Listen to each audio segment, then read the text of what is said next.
is a global standards mapping initiative, and it's going to be moderated by Riyadh Carey of GBBC, and we have panelists Karen Ottoni of Hyperledger and Benjamin Nadareski of Six Digital Exchange. So I'm going to turn it over to Riyadh.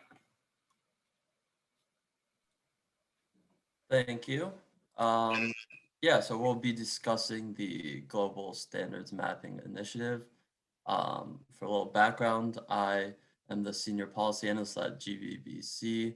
I served as the content lead on GSMI, which involved pulling together regulations, laws, policies from 185 jurisdictions around the world. Additionally, we surveyed over 350 industry groups, as well as over 30 technical standard setting bodies. We are now in the process of moving on to GSMI 2.0, which will involve some working groups working on taxonomy, regulatory reporting and derivatives frameworks. We'll continue to expand and update our jurisdictional coverage. So go to our website and there's a button to get in contact if you'd like to participate, and I'd encourage you to do that. So to get it started, I'll just throw up a general question. Karen and Benjamin, as you know, organizations, what were your sort of primary motivations for becoming part of this initiative? And then how have those motivations changed as you've seen the response to GSMI 1.0? So Karen, would you like to start, or I'm happy to? Go ahead. All right, sure. So hello, everybody. For reference, my name is Benjamin Nadareski. My role is I'm the head of corporate development for Six Digital Exchange. Before going into the GSMI very quickly, Six Digital Exchange, for those not aware, is a entity of Six Group, which is one of the larger exchanges in the world, Switzerland's national stock exchange group. And Six Digital Exchange is a fully owned entity focused on the delivery and execution of a fully digital asset exchange and CSD for financial markets, and CSD being the custody function for financial markets. It's a DLT infrastructure base. We focus on DLT infrastructure assets, on infrastructure, on data plays, on every form of the end-to-end process of pre-trade to post-trade in the DLT space. And so with that context in mind, data standards and figuring out how to progress the digital asset world and getting it from where we saw it evolve in the 2015 frame to live production into live liquid markets in the digital asset space. I'm talking non-crypto when I mention digital assets in this sense here. The major pieces to that puzzle to break through that barrier include several different things, from regulatory headwinds to adoption rates and so on. But one key pillar of that is standards. And standards come into play very specifically when we try to introduce new assets to the market and new players to access those assets.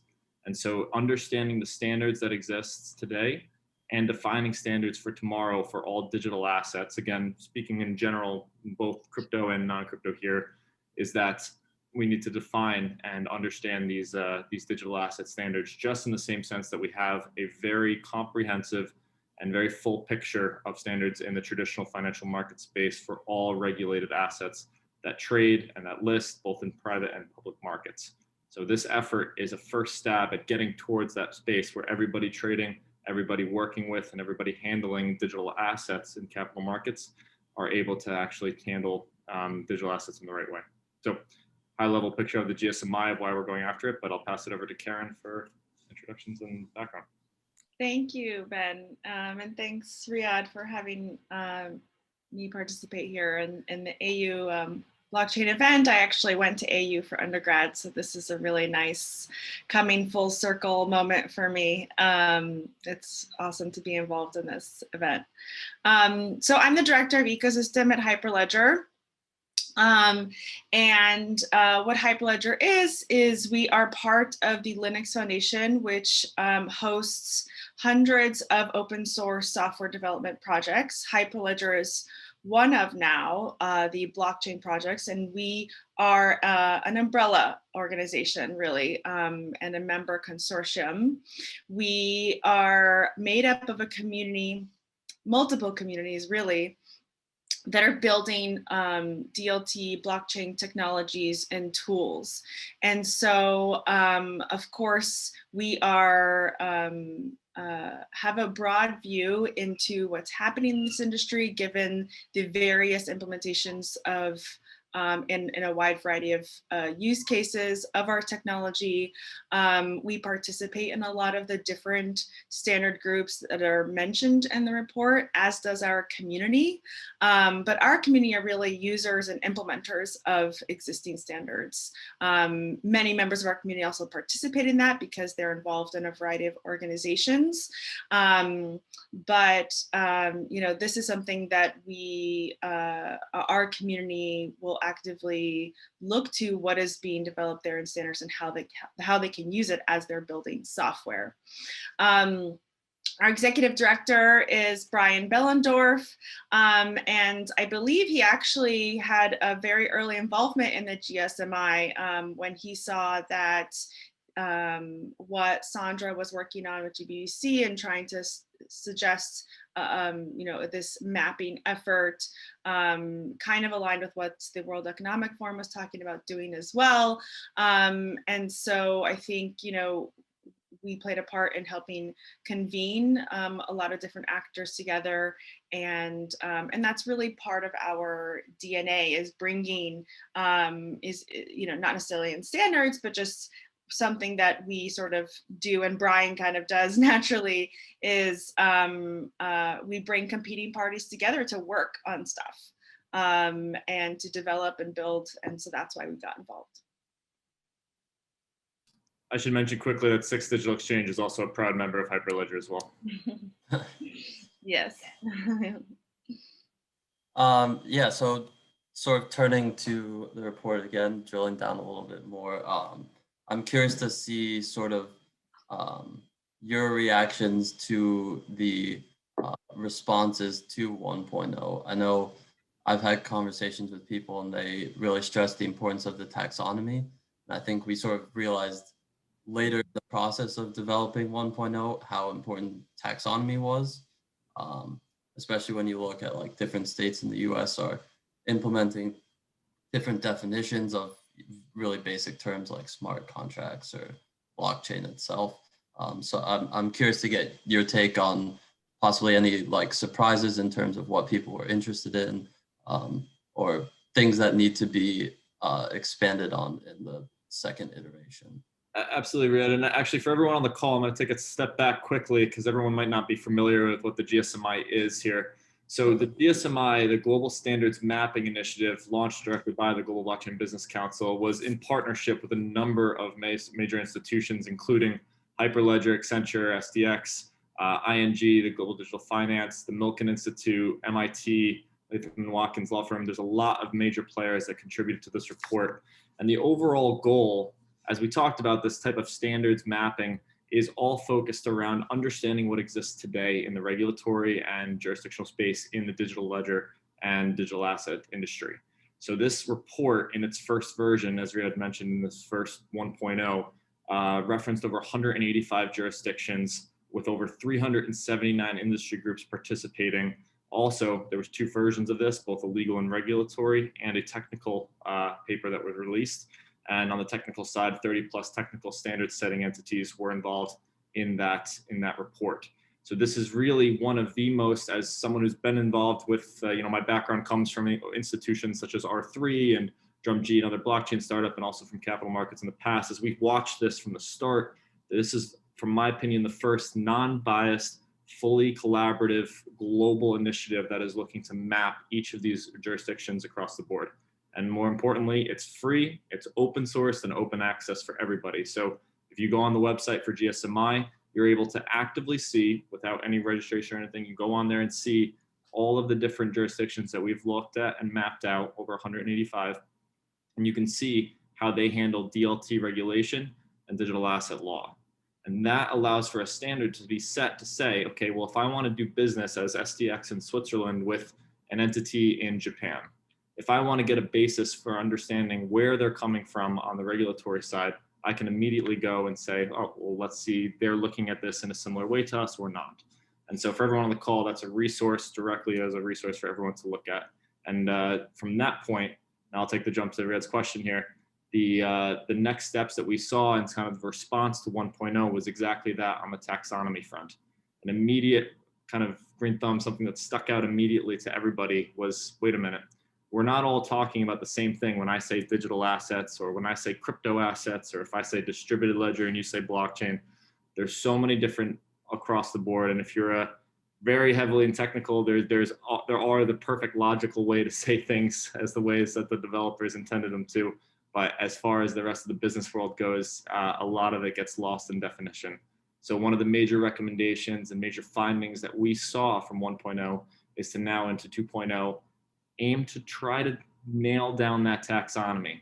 Now, whether this will turn into an actual standard setting entity and initiative will be one question open for us, but we would love to collaborate with the rest of the industry to actually define those, because there's right now lots of different definitions. I know even from R3's perspective, we published back in when I used to be with them, a bunch of definitions. At DrumG, we even published definitions. At SDX, we have our own definitions. Even in the corporate entities that I've worked for, each of them had different definitions for what a digital asset is and so on and so forth. So taxonomy, yes, will be a big picture for 2.0. Yeah, I think I agree. I think I participated in a few of the organizations that are referenced in the report. For example, a couple of years ago, maybe at this point now, Global Digital Finance, they started a taxonomy and be in their meetings here in New York and just, you know, trying to parse through like, okay, exactly what Ben said, you know, we have to be talking about the same thing. And so I think maybe that's one realization is I think there's been a lot of different standardization efforts, token taxonomy with IWA or the TTF before that, the EA, you know, and helped birth that and did their own work on that as well. It's just very, very early. You know, we're very early in the standardization of the space. This is really the first time. There's been little different efforts, but this is the first time that's kind of bringing those together. And so I think people want it to be farther ahead than it really is. And we really are just at the beginning of establishing the basics of like, what is the terminology that we're using, because everything will build from there. I think also what has been an interesting reaction result to the report too is just acknowledging that, you know, there's a real hunger for standardization because standardization unlocks the potential for more innovation for people to come together and build on top of that, right? Standardization can also, though, on the flip side, inhibit innovation by, you know, picking one lane of how to do something when it's maybe a little too early for that to be done in this technology. So there's a hunger for standardization. So that's like, okay, look, we just want to know how we can do this so that we can build on it. And that's really, of course, the pathway to scaling. But I think there's also, it's good that the report acknowledged and I think made it really clear that there's also some areas that we should kind of leave alone and not work on standardizing just yet. So I think in terms of what's happening next in the 2.0 is establishing that scope of what is sort of standardizable right now at this point. And you know, I think taxonomy would be one of the ones that would be that. Great, thanks. And so shifting a bit to the more technical standards, my colleague Sophia had a good question that I was also curious about. So in terms of developing consensus around technical standards, how do you engage the distributed network of developers that are working on public blockchains. So how can institutions, or should they engage these, developers who could be anywhere, or, oftentimes, if you look in the DeFi space, they're, pseudonymous like cartoon characters on Twitter. How do you engage these sorts of parties in technical standards? Or is that not really that important? I'm happy to start, and then I know Karen with the public blockchain space, this is right in your wheelhouse. But look, I'll address DeFi separately. DeFi as a growing movement, I would say, is not quite in the sphere of regulated financial institutions or regulated corporate entities yet. The primary reason is one of the major reasons why DeFi is so successful is because it is able to bypass the third party, the centralization, and the regulatory aspect of a lot of the applications. Now, will that evolve into a regulatory industry? It very well could, but as of right now, it is not ready for the regulatory aspects. Even the highest level regulatory efforts in the DLT and digital asset space are still facing headwinds, with teams of hundreds that have regulatory and compliance teams and government relation teams. They are still struggling to get all of the approvals necessary to launch live with full-blown digital asset marketplaces, again, non-crypto. So if that's the case for the regulatory efforts, DeFi will always be a little bit behind that as far as the adoption curve and getting accepted in the regulatory environment. So as far as the standard setting goes, moving into that picture, that's the benefit of having these type of conversations that we're having now, and also the roundtables that organizations like the GBBC and Hyperledger and ESA and EEA and a lot of these organizational bodies host, so that we're able to get working groups set forward so that, for example, how do you make sure that ERC20 token contracts are going to be able to be regulated by major entities when hundreds of millions of dollars and billions of dollars of bonds are now put onto these types of contracts, for example. Another way of looking at this is we're trying to set a standard for things like ISO codes that exist in traditional financial markets. For those not familiar, ISO codes enable certain financial assets that are in transfer between major financial institutions to be recognized, whether that's by country, by type of asset, by risk profile, and so on and so forth, that allows them to have an immediate identifier that's universally known. And so that is something we need to start working on at a technical level. And there's several working groups, as I mentioned, already set up, where lead developers across the world from financial institutions, blockchains teams, from organizations like SDX, who is a pure play digital asset, and also from the developing communities are getting involved. So we're starting to see these working groups in a plethora, and hopefully it will result in something actionable in the short term.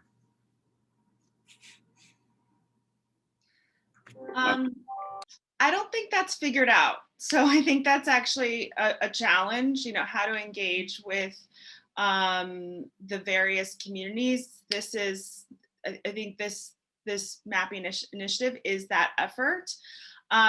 This is very different. I think we can look back a lot to how the internet protocols were developed, that allow us to do everything that we're doing here today, right now. There's a lot of, lessons learned and modeling that we can take from there. But I think there's a lot of things that are very unique to this industry, specifically the decentralized aspects. Most standard bodies and most standard initiatives are a very centralized effort. You're bringing people together, right? And there's nothing bad about that. That's what's been so useful about it. Much of what's done in this industry is very decentralized, and the public chains, the way that they do, improvements is through the, public proposals for improvement. And so I think that, makes it different and unique in how standards will come about in this space. And I think that you do need to engage in those communities. There are well-known contributors there. There are well-known maintainers. And they should definitely be part of the process in addition to any of the organizations that are listed. I think also a big part of, and I don't know how you're really going to impress upon this, but a big part of what will help move standardization and some innovation and scaling in the space along is also, you know, realizing that, not realizing, really posing the question to people who are trying to build and suggest new things or suggest new standards is, what you're doing, is it truly unique and different? Because what standardization is all about is, let's find what's common and not differentiated, right? Something we're all leveraging that we can all then do and use to then do what's unique to each of us on top of that, right? And beyond that. And I think what is challenging about this space, what's great and challenging, right? There's open innovation, constantly new things, new different kinds of DLTs being developed all the time. That's you know, obviously a positive, but what's challenging for standardization with that happening in this space so much is that you know, people think that they may be building something new, that when it's not maybe that new or that differentiated, but they want to go down that path. And so we really kind of need a broader community to agree upon and realize what is common to everyone, and what are you really doing that's different, and acknowledge that. Right.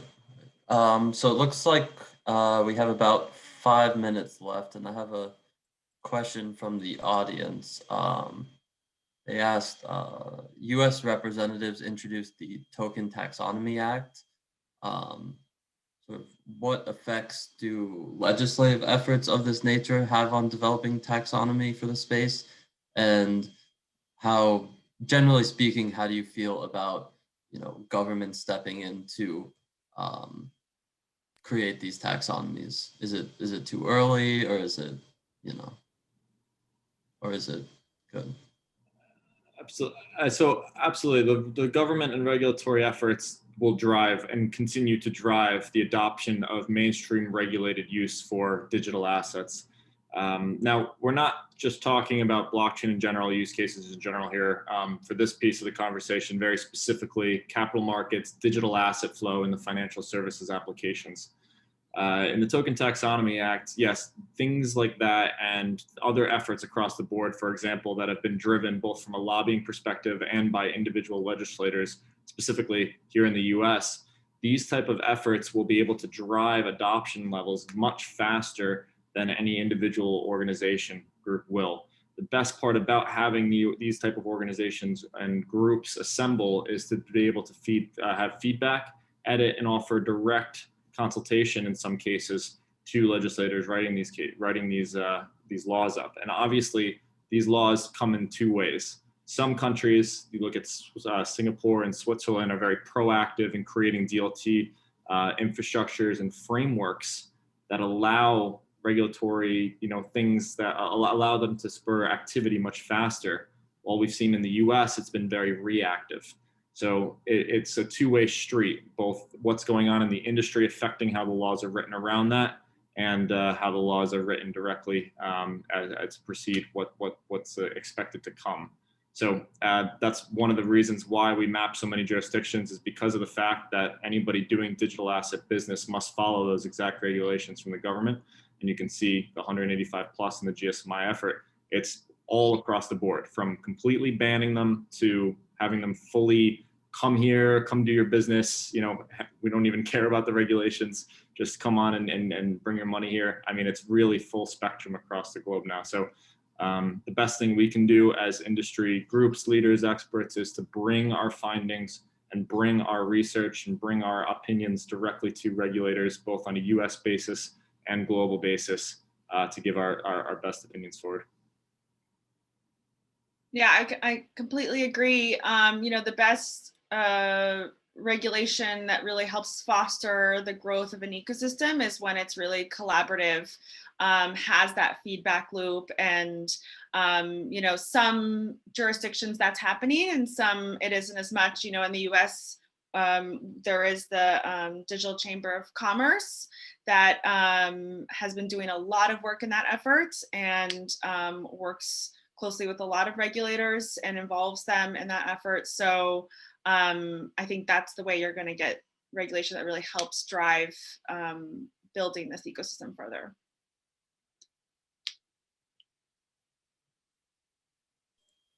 Great, thanks.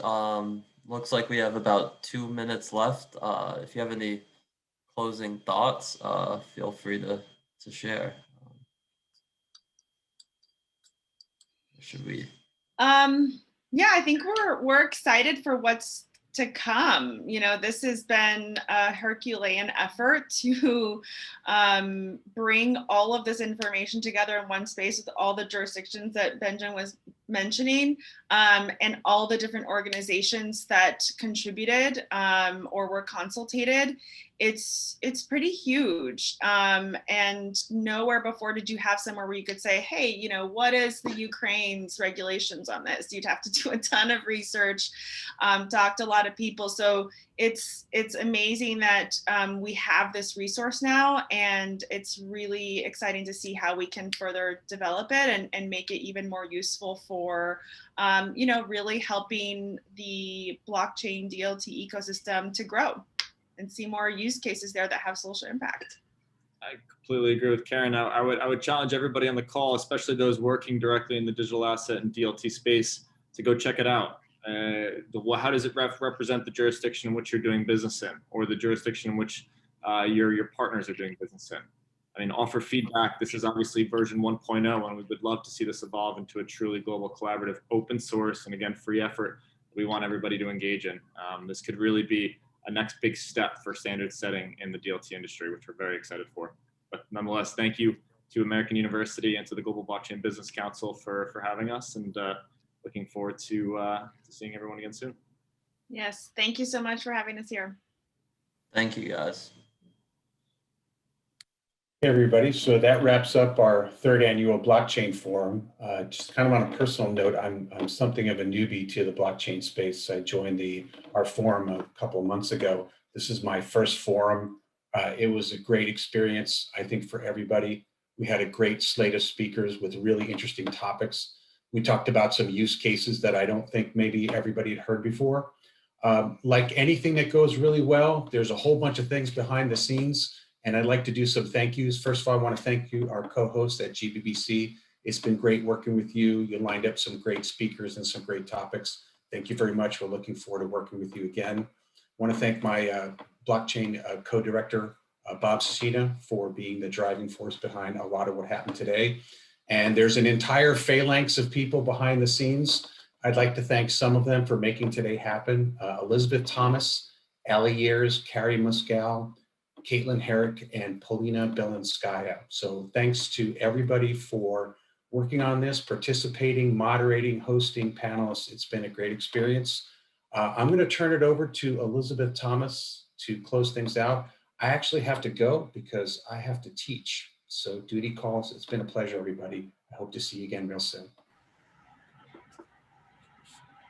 Thank you, Professor Masadi. This concludes the 3rd Blockchain Forum. If any questions remain, please do not hesitate to contact us directly. As mentioned earlier, we will send an email with follow-up information for this event, and we thank you all for participating in this webinar. Have a wonderful day.